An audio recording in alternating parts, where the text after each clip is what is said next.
Welcome to This Week in Astronomy, brought to you by Celestron, the world's leading manufacturer of telescopes.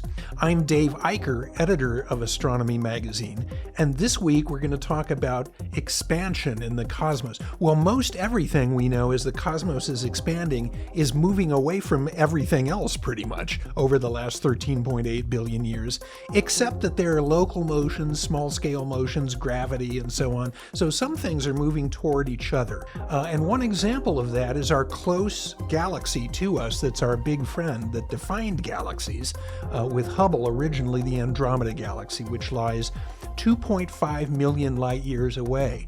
However, it's moving toward us. Our so-called radial velocity of this galaxy is 300 kilometers per second. Well, that's a very fast clip, but it's a long way away. So in a long while, it will be even closer to us. And it's Avi Loeb, the professor at Harvard University, who's involved in galactic research and all sorts of other interesting subjects. Well, he and his team calculated about a decade ago that 5 or 6 billion years from now, the Andromeda Galaxy and the Milky Way will merge into a supergalaxy, probably a disorganized elliptical galaxy. You might think of something like Centaurus A in the southern hemisphere sky.